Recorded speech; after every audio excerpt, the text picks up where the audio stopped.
आज आपण मस्त असा झणझणीत कोल्हापुरी मसाला पाहूया। अगदी अचूक प्रमाणामध्ये हा मसाला होतो आणि वर्ष 2 वर्ष जरी ठेवला तरी सुद्धा अजिबात खराब हा मसाला होत नाही। अशा या चविष्ट मसाल्यासाठी मिरची कोणकोणत्या प्रकारची घ्यावी आणि मसाल्याचं प्रमाण कसं असावं या संबंधीची सगळी माहिती या व्हिडिओमध्ये सांगितलेली आहे। त्याआधी नमस्कार, मी सुरेखा आणि आपल्या देवदर्शन किचनमध्ये तुम्हा सर्वांचे मनापासून स्वागत करते। मग मस्त असा झणझणीत मसाला कसा बनवायचा हे पाहूया। तर हा जो मसाला आहे ना मीडियम चवीचा आहे। तर असा मस्त मीडियम चवीचा मसाला बनवण्यासाठी मी ही चपाटा मिरची घेतलेली आहे 1/2 किलो। बाजारामध्ये या मिरचीला चपाटा मिरची या नावाने ही मिरची ओळखली जाते। ही मिरची जास्त तिखट नसते, पण भाजी मात्र छान घट्टसर येते आणि भाजीला रंगही मस्त असा लालसर येतो। त्यानंतर 1/2 किलो घेतलेली आहे ही पटना मिरची। तर या मिरचीला बाजारामध्ये पटना मिरची या नावाने ओळखली जाते। ही मिरची मीडियम तिखट असते, पण भाजी चविष्ट लागते ह्या मिरचीमुळे। तर 1/2 किलो घेतलेली आहे। 1/2 किलो चपाटा मिरची आणि 1/2 किलो पटना मिरची, म्हणजे ही झाली अर्धा किलो मिरची। त्यानंतर 1/2 किलो घेतलेली आहे ही तेजा मिरची। ही मिरची साईजने लहान असते, तुम्ही पाहू शकता या ठिकाणी ही मिरची अशी लांबट असते पटना मिरची, आणि ही तेजा मिरची अशी लहान साईजची असते, पण मात्र खूप अशी ही मिरची तिखट असते। तर खालच्या ज्या मिरच्या आहेत त्या भाजीला घट्टसरपणा आणण्याचं काम करतात आणि ही मिरची भाजीला तिखटपणा आणण्याचं काम करते। ही मिरची सुद्धा मी 1/2 किलो घेतलेली आहे। टोटल 3 1/2 किलो मिरच्या घेतलेल्या आहे। आता एवढ्या मिरच्यांसाठी आपल्याला मसाल्याचं प्रमाण कसं घ्यायचं ते दाखवते। तर या ठिकाणी 250 ग्रॅम धणे घेतलेले आहे। घेतलेले 1/2 किलो धणे आधी निवडून घ्यायचे आहे आणि त्यानंतर उन्हामध्ये कडकडीत हे वाळून घ्यायचे आहे। त्यानंतर 40 ग्रॅम दालचिनी घेतलेली आहे। त्यानंतर 50 ग्रॅम बडीशोप, 50 ग्रॅम शहाजिरे, 10 ग्रॅम लवंग, 100 ग्रॅम पांढरी तीळ साधारण 1 वाटी, आणि हा एक जायफळ अख्खा, 10 ग्रॅम शेषफूल घ्यायचे आहे। यालाच दगडफूल असं सुद्धा म्हटलं जाते, अशा प्रकारचे असतात हे।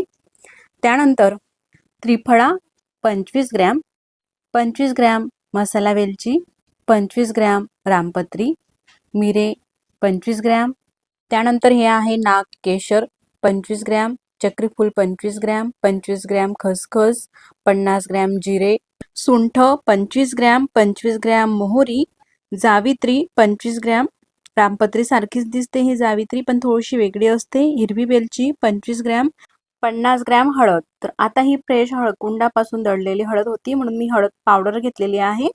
फ्रेश हळकुंडाची हळद दळलेली नसेल तर तुम्ही हळकुंडच घ्या 50 ग्रॅम। त्यानंतर 100 ग्रॅम मीठ घेतलेले आहे।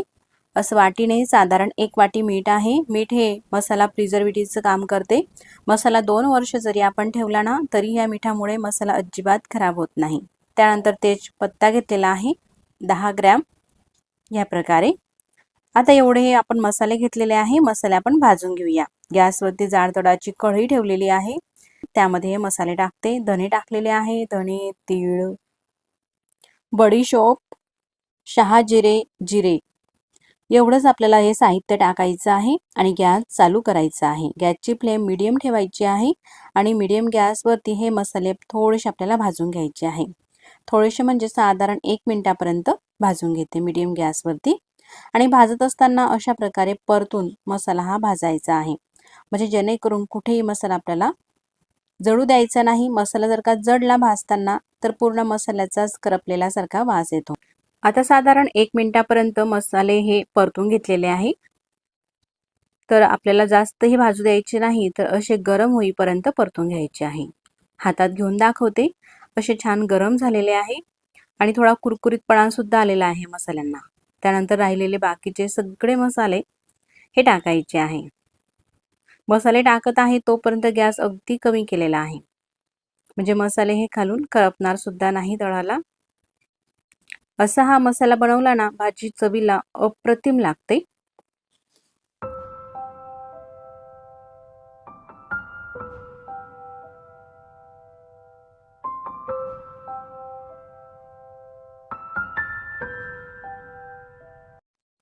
आता हे सगळे खडे मसाले आपण टाकलेले आहे कढईमध्ये आणि परतून भाजून घेते। हे खडे मसाले भाजत असताना मी यामध्ये तेल वगैरे वापरत नाही। तेल वगैरे न टाकता असाच कोरडा हा मसाला आपल्याला मीडियम गॅसवरती भाजून घ्यायचा आहे। छान असा कडकडीत होईपर्यंत भाजायचा आहे, चटका वगैरे लागू द्यायचा नाही। अशा प्रकारे हा मसाला भाजून झालेला आहे। त्यानंतर कढईच्या आतून काढून घेते। आता ह्या मिरच्या घेतलेल्या आहे, मिरच्या सुद्धा आपल्याला कढईमध्ये टाकायच्या आहे। मिरच्या ह्या आधीच मी कडकडीत अशा वाळवून घेतलेल्या आहे। आता आपण घेतलेली कढई ज्या साईजची असेल त्यानुसार मिरच्या टाकायच्या आहे कढईमध्ये आणि भाजून घ्यायच्या आहे। गॅसची फ्लेम मीडियम आहे आणि मीडियम गॅसवरती अशा प्रकारे परतून ह्या मिरच्या भाजून घेते। ही जाड तळाची कढई आहे म्हणून यावरती मी तेल वगैरे टाकत नाही मिरची भाजते वेळेस। तुम्ही घेतलेली कढई जर का पातळसर बुडाची असेल तर त्यामध्ये तेल टाका, म्हणजे मिरची छान अशी कुरकुरीत भाजली जाईल। आता पहा लगेचच ही मिरची अशी तुटली जात आहे, मस्त कुरकुरीत भाजली गेलेली आहे। काढून घेते। कढईमध्ये दुसरी मिरची टाकते। अशाच प्रकारे तिन्ही प्रकारच्या मिरच्या आपल्याला भाजून घ्यायच्या आहे।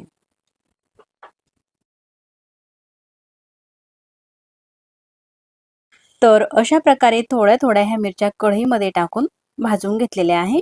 जास्त ह्या मिरच्या आपल्याला जाळायच्या नाही। मिरच्या भाजून झाल्या, मोठ्या पातेल्यामध्ये काढून घेतल्या। आता गार झाल्यानंतर ही मिरची मी तुम्हाला तोडून दाखवते। मिरची छान वाढली का मस्त अशी भाजली जाते आणि लगेचच ती तुटते। आता मिरची भाजून ही गार झालेली आहे। त्यासोबतच मसाला सुद्धा या परातीमध्ये पसरून ठेवलेला होता, तो पण थंड झालेला आहे आणि थंड झाल्यानंतरच या मिरचीमध्ये हा मसाला मिक्स करायचा आहे। अशा प्रकारे टाकून घेते। आता मी घेतलेली होती ही हळद पावडर। हळकुंड असेल तर मसाल्यासोबत थोडेसे परतून भाजून घ्या। त्यासोबतच मीठ सुद्धा टाकायचं आहे यामध्येच आणि हिंगाची पावडर टाकते, 1 पोहे खाण्याचा चमचा। तर हा पावडर हिंग घेतलेला आहे, तुम्ही अख्खा जो खडे हिंग येतो तो सुद्धा वापरू शकता।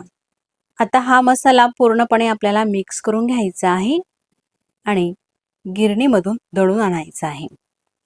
तर मसाला हा वर्ष 2 वर्ष टिकावा त्यासाठी हा मसाला मी कांडक मशीन मधून दळून घेतलेला आहे। अशा प्रकारे ही गिरणी असते।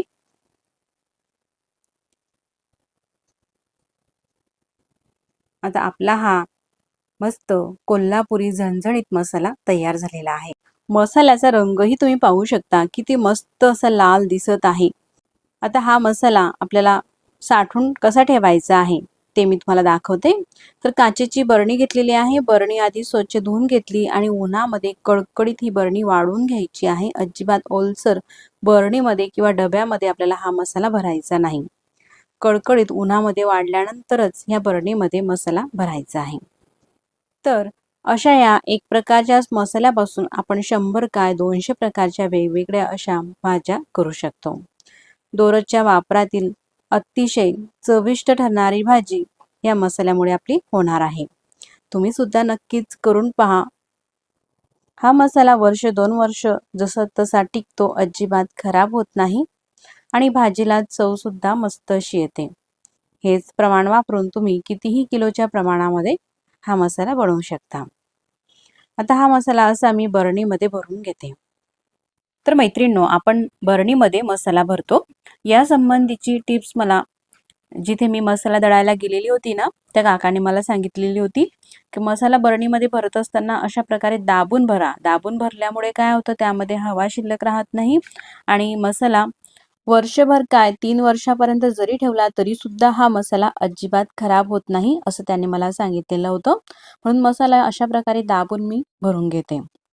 यामध्ये तुम्ही कांदा लसूण सुद्धा वापरू शकता, पण नैवेद्याच्या थालीसाठी कांदा लसूण वापरत नसतात म्हणून मी अशा प्रकारे हा कांदा लसूण न वापरता मसाला केलेला आहे। म्हणजे आपण कोणत्याही भाजीमध्ये हा मसाला वापरू शकतो। मग मैत्रिणींनो, तुम्ही सुद्धा नक्कीच करून पहा आणि हा व्हिडिओ तुम्हाला कसा वाटला मला कमेंट्स करून नक्कीच कळवा। व्हिडिओ आवडल्यास तर व्हिडिओला लाईक करा, चॅनलवरती नवीन असाल तर चॅनलला सबस्क्राईब करा।